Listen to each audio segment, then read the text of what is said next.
আমরা 16 বছরের শাসন দেখেছি, 25 বছরের শাসন দেখেছি, 9 বছরের শাসন দেখেছি, কেয়ারটেকার গভর্নমেন্ট দেখেছি, সব থেকে শেষ করেছি।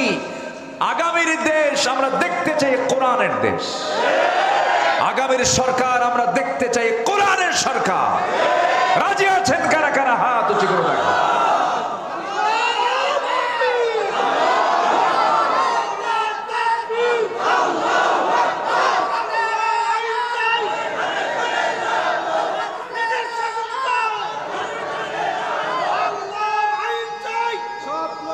আল্লাহ কবুল করুন, জোরে বলি আমিন। দেশের সম্পদ দেশে রাখলেও হতো, দেশের সম্পদগুলো দেশেও রাখলো না। এই যে মিলিয়ন বিলিয়ন ডলারগুলো তারা দেশ থেকে পাচার করেছে। তারা দেশে রাজনীতি করতে চান, ভালো কথা, রাজনীতি করবেন না কেন? টাকাগুলো আনে, আসতে কন কেন? ঠিক কিনা বলেন? টাকাগুলো ওর বাপের না তো? ওর বাপের টাকা না, টাকাগুলো ফেরত আনো। গত জুলাই 24-এর আন্দোলনে যে সমস্ত মার কোল খালি হয়েছে, সেই সমস্ত মার কোলে সন্তান ফেরত না দেওয়া পর্যন্ত রাজনীতির অধিকার তোমাদের থাকতে পারে না।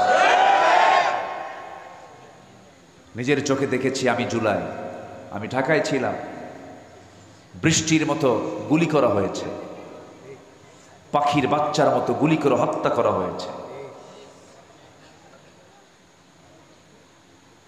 হাত চলে গেছে, পা চলে গেছে, চোখ চলে গেছে। এই জীবনগুলো দিয়েছে যারা, এই জাতির একটা বড় দোষ আছে, ইতিহাস দ্রুত ভুলে যায়। ইতিহাস দ্রুত ভুলে যায়। সম্মানিত ভাইয়েরা, আমরা সব দেখা শেষ করেছি। আমরা 16 বছরের শাসন দেখেছি, 25 বছরের শাসন দেখেছি, 9 বছরের শাসন দেখেছি, কেয়ারটেকার গভর্নমেন্ট দেখেছি, সব থেকে শেষ করেছি। আগামীর দেশ আমরা দেখতে চাই কোরআনের দেশ। আগামীর সরকার আমরা দেখতে চাই কোরআনের সরকার। রাজি আছেন কারা কারা? হাত উঁচু করে রাখুন।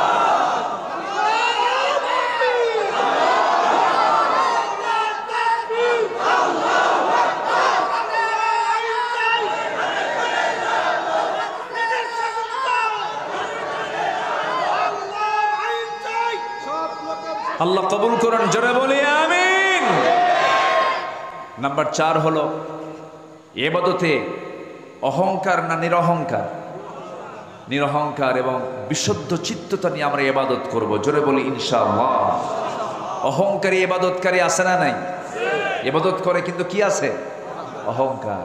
জানো, আমি 27 বার হজ করছি, আছে কিনা বলেন?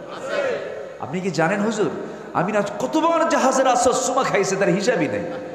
হাজার আসর সুমা খাওয়া তো ফরজ। হাজার আসওয়াদে জোর করে সুমা খেতে যায় এমন লোক আছে না নাই বলেন তো? ওখানে জোরাজোরি করলে ওর হজের সমস্যা হবে না বলেন? যারা হজে গেছেন তারা কিন্তু টের পাচ্ছেন। ফালা রাফাথা ওয়ালা ফুসুকা ওয়ালা জিদালা ফিল হজ। হজের সফরে কোনো প্রকার ফুসুকি করা যাবে না, তর্ক বিতর্ক করা যাবে না, ঠেলাঠেলি করা যাবে না। তো ওই হাজার আসওয়াদে, হাজার আসওয়াদ কয়টা? পাথর কয়টা? আর সুমা খেতে যায় কয়জন? তাহলে ওখানে গেলে যদি আপনি কতবার যে সুমা খাইছে, মানে ও মারামারি করছে জীবনে বহুবার। কি কথা কি বুঝতেছেন? এগুলো হচ্ছে দেখানো আর ভাব, কি বলেন তো, ভাব, অহংকার, এগুলো করছি আমি। এই সমস্ত ইবাদত আল্লাহর দরবারে কবুল হবে না। বিশুদ্ধ চিত্ততা নিয়ে আমরা সকল কাজগুলো করব। জোরে বলি ইনশাআল্লাহ।